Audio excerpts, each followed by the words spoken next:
घमंडी सास की गरीब काली बहू। माँ अब मान भी जाओ ना, कब तक अपने बेटे से गुस्सा रहोगी? जो होना था सो हो गया। मनीषा बहुत अच्छी है और मुझे पूरा यकीन है कि वो एक दिन आपका दिल जरूर जीत लेगी। आप देखना। पता नहीं इस लड़की ने तुझ पर ऐसा क्या काला जादू कर दिया है कि तू इसके ही गुण गाए जा रहा है। तुझे प्यार और शादी करने के लिए यही काली लड़की मिली थी। तू मुझे हमेशा हर छोटी सी छोटी बात बताया करता था, लेकिन आज तो तूने मुझे बिना बताए अपनी जिंदगी का इतना बड़ा फैसला ले लिया और शादी कर ली।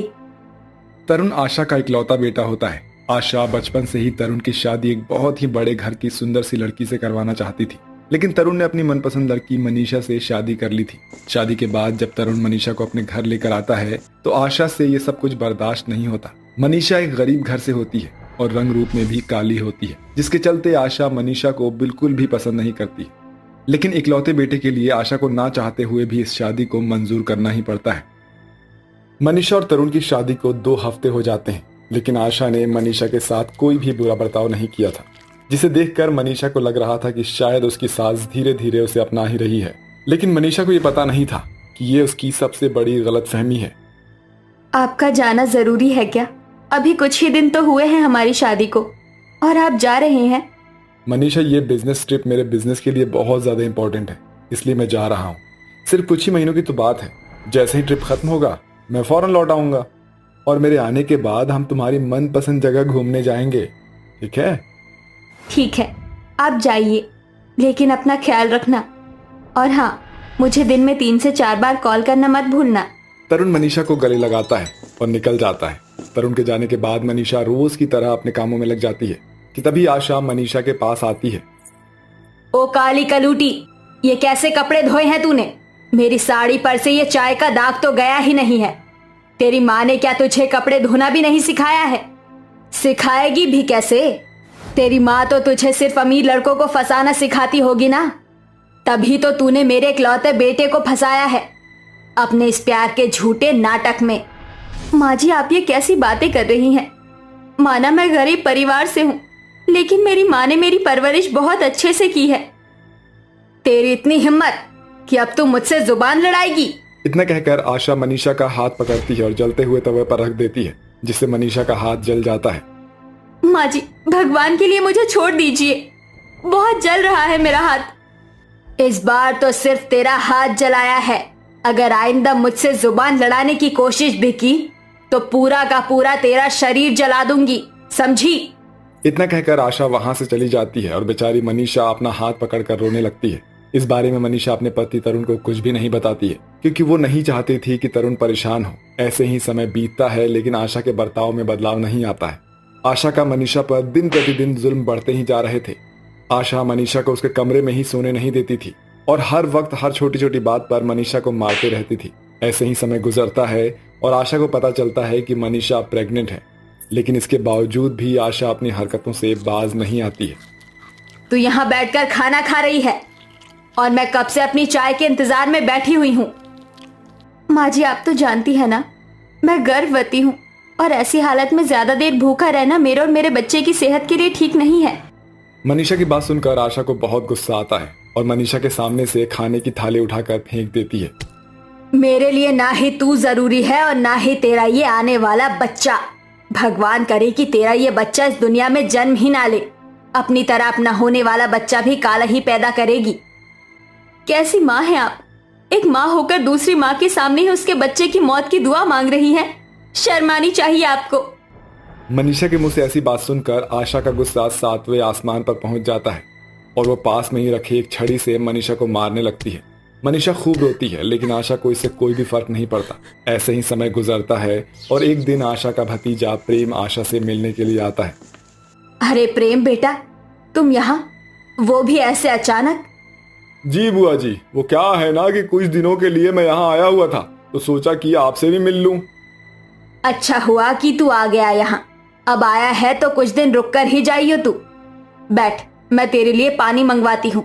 मनीषा, ओ मनीषा, एक गिलास पानी तो लाना। जी माँ जी, आई, ये लीजिए पानी। मनीषा जैसे ही पानी का गिलास लेकर आती है तो प्रेम की नजर मनीषा पर पड़ती है। प्रेम मनीषा को बहुत बुरी नजर से देख रहा होता है। लेकिन इस बारे में ना तो मनीषा को ही पता चलता है और ना ही आशा को। ऐसे ही एक दिन मनीषा जब किचन में बर्तन धो रही होती है कि तभी वहां पर प्रेम आता है और मनीषा को पीछे से हक कर लेता है। कैसी हो डार्लिंग? छोड़िए मुझे, आपको शर्म नहीं आती अपनी भाभी के साथ ऐसी बदतमीजी करते हुए? अरे इसमें शर्म की क्या बात है? अगर प्रेम नहीं करेगा तो क्या करेगा? देखो मैं जानता हूँ कि बुआ तुम्हें बिल्कुल भी पसंद नहीं करती है और तुम पर काफी जुल्म भी करती है वो, है ना? एक काम करो, मेरा हाथ थाम लो, फिर देखना सब कुछ ठीक हो जाएगा। छोड़ो वरना मैं माँ जी को बुलाऊंगी। माँ जी बचाइए मुझे। मनीषा की आवाज सुनकर जैसे ही आशा वहां पर आती है तो आशा के आने से पहले ही प्रेम मनीषा को छोड़ देता है। क्यों चिल्ला रही है? कोई भूत देख लिया क्या तूने? प्रेम मेरे साथ जबरदस्ती करने की कोशिश कर रहा था। ये झूठ कह रही है, बल्कि यही मेरे से चिपक रही थी। कैसी बदजलन लड़की को आप अपने घर की बहू बनाकर ले आई हो बुआ? ये झूठ कह रहा है माँ जी। चुप कर तू गरीब है, रंग से काली है, ये तो मैं जानती थी, लेकिन मुझे ये नहीं पता था कि तू बदचलन भी है। मनीषा अपनी सास को खूब समझाती है लेकिन आशा मनीषा की बात सुनने को राजी ही नहीं होती है, जिसके बाद प्रेम और आशा वहां से चले जाते हैं और बेचारी मनीषा किचन में ही बैठकर रोने लगती है। ऐसे ही रात हो जाती है और मनीषा किचन में ही सो रही होती है कि तभी वहां पर प्रेम आता है और फिर से मनीषा के साथ बदतमीजी करने लगता है। उस टाइम तो तू बच गई, लेकिन अब नहीं बचेगी।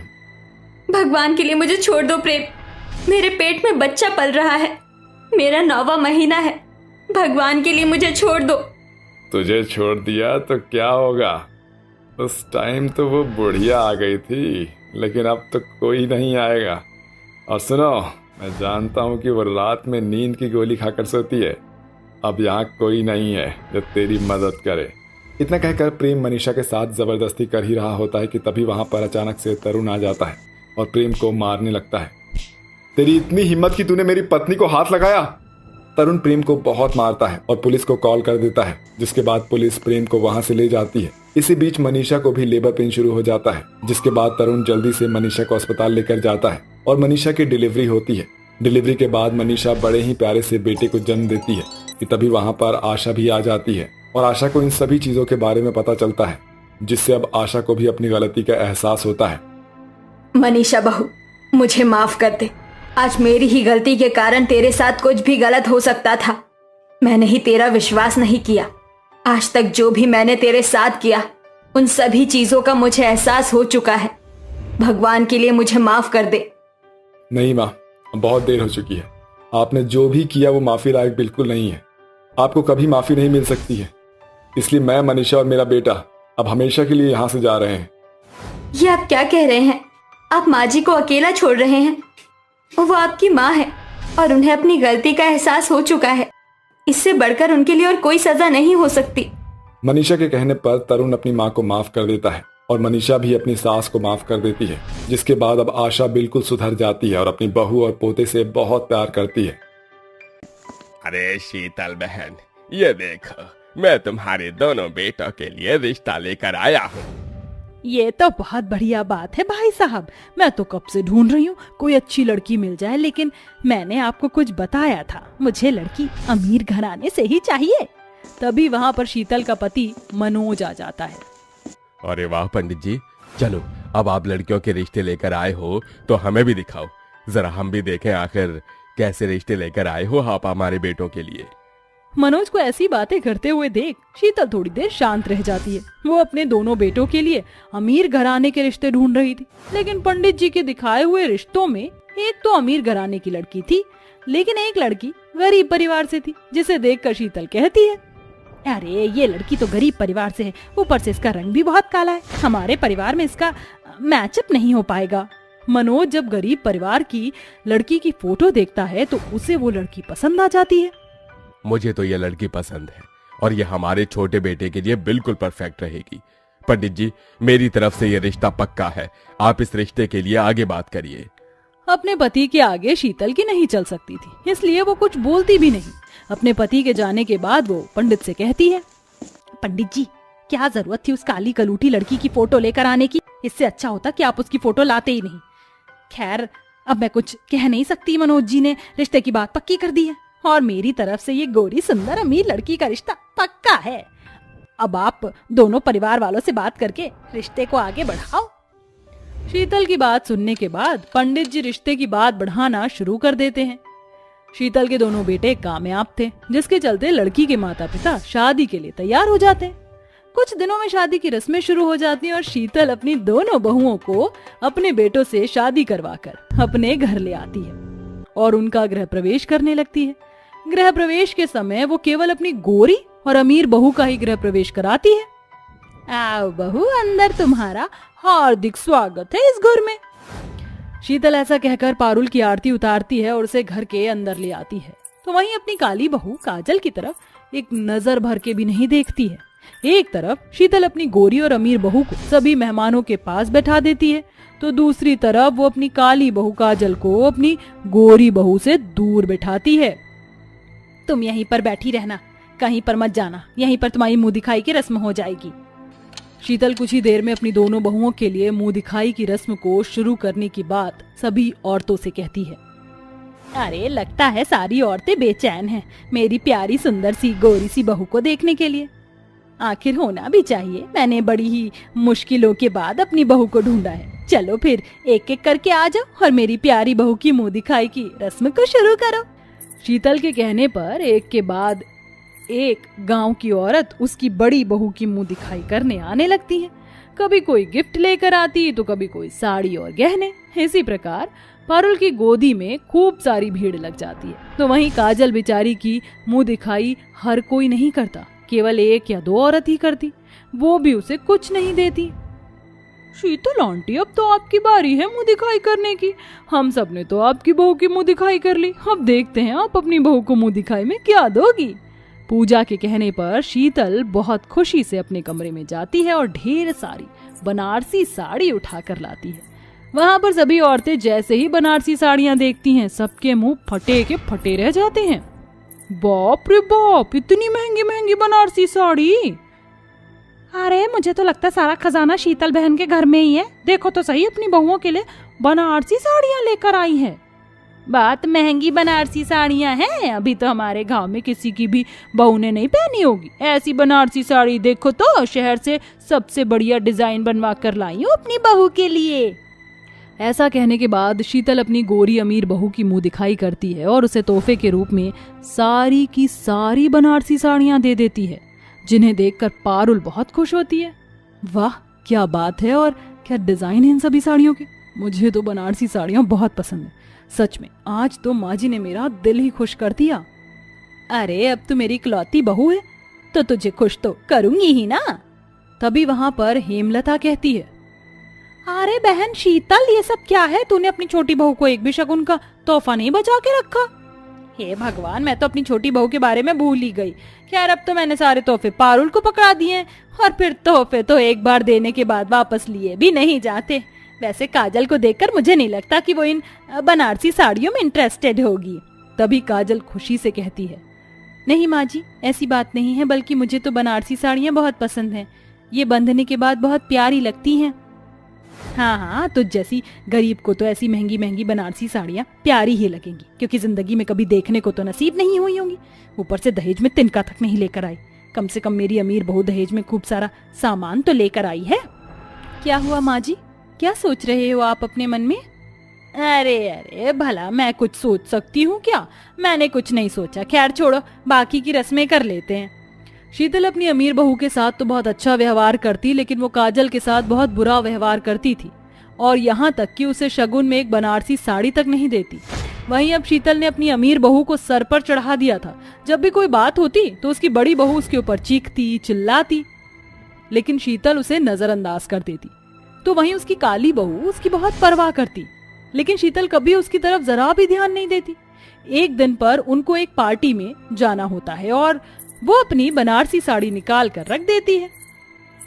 अरे अरे, मैं तो पारुल के लिए कॉफी बनाकर लेकर आई थी, लगता है वो यहाँ पर है नहीं, इसके बेड पर ही रख देती हूँ। शीतल कॉफी वहीं पर रखकर चली जाती है। कुछ ही देर में वहाँ बिल्ली आ जाती है और उस कॉफी को मुंह लगाकर गिरा देती है, जिसके बाद बेड पर रखी हुई पारुल की बनारसी साड़ी पूरी तरह बर्बाद हो जाती है और वो ये देखकर बहुत ज्यादा गुस्सा हो जाती है। पारुल बनारसी साड़ी को उठाकर अपनी सास के पास ले जाती है और सबसे पहले उसे एक जोरदार तमाचा मारती है। ये सब तुमने ही किया है ना? क्या जरूरत थी मेरे कमरे में कॉफी लेकर आने की? अरे तुम्हारी वजह से मेरी कितनी महंगी बनारसी साड़ी खराब हुई है, तुमने इसके बारे में एक बार भी सोचा? तभी वहां पर काजल आ जाती है और ये सब देखकर अपनी जेठानी से कहती है, जेठानी जी, ये कहाँ की बदतमीजी है? अरे ये तुम्हारी माँ जैसी हैं, अगर माँ जैसी नहीं मान सकती तो कम से कम सास का ही दर्जा दे दो। और हाँ, आज तो ये हरकत कर दी है, लेकिन आइंदा मत करना। मैं अपनी सास के साथ ये बदतमीजी कभी बर्दाश्त नहीं कर सकती। काजल को अपने लिए बोलते हुए देख शीतल को बहुत खुशी मिलती है, जिसके चलते उसे अपनी गलती का पछतावा भी होता है और वो माफी मांगने के लिए काजल से कहती है, मुझे माफ करना काजल, मैंने तुम्हारे साथ बहुत ही ज्यादती की है, तुम्हारे साथ बहुत बदतमीजी की, मुझे ऐसा नहीं करना चाहिए था। तुम जितनी रंग की काली हो उतनी ही अंदर से साफ हो। आजकल तो गोरी चमड़ी वाले लोग भी दोगलापन करके दिखा देते हैं, जैसे कि बड़ी बहू ने किया। जो हुआ उसे भूल जाइए, आप मेरी सास से बढ़कर माँ हो और मैं आपको ये दर्जा हमेशा ऐसे ही देती रहूंगी। दोनों सास बहू एक दूसरे को गले से लगा लेती हैं, जिसके बाद पारुल को भी अपनी गलती का एहसास होता है और वो भी अपनी सास और देवरानी से माफी मांगती है। जिसके बाद शीतल अपनी काली बहू के लिए कई सारी प्यारी प्यारी बनारसी साड़ी खरीदती है और उसे तोहफे के तौर पर देती है। ये लो बहू, जो गलती मैंने बहुत पहले की थी अब मैं उसे सुधारना चाहती हूँ। तुम्हें बनारसी साड़ी पहनने का बहुत शौक है ना, इसीलिए मैं तुम्हें ये गिफ्ट में दे रही हूँ, इन्हें रख लो। पहली बार अपनी सास को अपने लिए कुछ करता हुआ देख काजल को बहुत खुशी मिलती है। उस दिन के बाद से वो अपने ससुराल में खुशी खुशी रहने लगती है।